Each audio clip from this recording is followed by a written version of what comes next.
Yemen के Houthi विद्रोहियों ने इजराइल की राजधानी तेल अवीव के पास लंबी दूरी की बैलिस्टिक मिसाइल से हमला किया। हालांकि नुकसान बड़ा नहीं हुआ है, लेकिन इस मिसाइल हमले ने पूरे इजराइल को दहला दिया है। इजराइल की सेना इस बात से हैरान है कि हूती ने इतना बड़ा हमला क्यों किया है। हूती की यह मिसाइल इजराइल के सभी एयर डिफेंस को नाकाम करती हुई सेंट्रल इजराइल के खुले क्षेत्र में गिरी।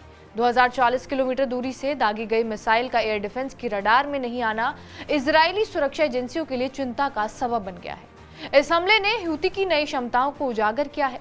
लाल सागर में जहाजों पर हमला करने के अलावा उन्होंने अपनी हवाई जंगी ताकत को बड़े पैमाने पर बढ़ा लिया है और वो सतह से सतह पर मार करने वाले अपने मिसाइलों को इजराइल की धरती पर गिराने में कामयाब हुए हैं।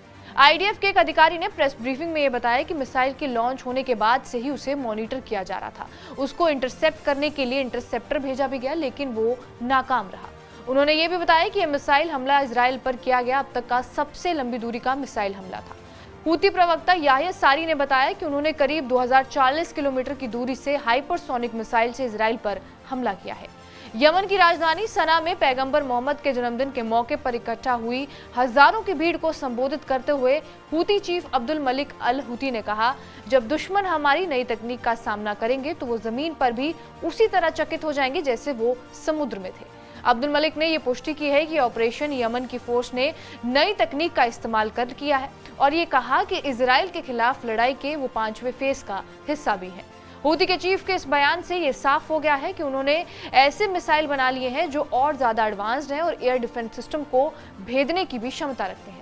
इजराइल के लिए यह हमला चिंता का विषय बना हुआ है। इजरायली सेना अपनी चूक तलाशने में लगी हुई है ताकि अगले हमले के वक्त मिसाइल को नाकाम किया जा सके। दूसरी तरफ अब्दुल मलिक ने यह कहा कि आने वाले समय में हमारी ताकत और बढ़ेगी और आश्वासन दिया कि यमनी सेना इजराइल, अमेरिका और ब्रिटेन से जुड़े शिप के खिलाफ समुद्र में अपनी लड़ाई जारी रखेगी। हूती के मिसाइल हमले के बाद इजराइल के प्रधानमंत्री बेंजामिन नेतन्याहू ने अपनी मंत्रिमंडल की बैठक बुलाई, जिसमें उन्होंने जवाबी कार्रवाई करने के संकेत दिए। नेतन्याहू ने यह कहा कि हूती विद्रोहियों को अब समझ लेना चाहिए कि हम पर किसी भी हमले की भारी कीमत चुकानी पड़ती है। इससे पहले भी इजराइल सेना अमेरिका, ब्रिटेन के साथ मिलकर यमन की सबसे बड़ी पोर्ट को निशाना बना चुकी है, जिसके बाद उन्होंने दावा किया था कि उन्होंने हूती ठिकानों पर भी हमला किया है। बहरहाल आपका इस खबर पर क्या कुछ कहना है, हमें कमेंट बॉक्स में जरूर बताएं। बाकी देश और दुनिया की तमाम बड़ी खबरों के लिए बने रहे हमारे साथ TV9 डिजिटल पर।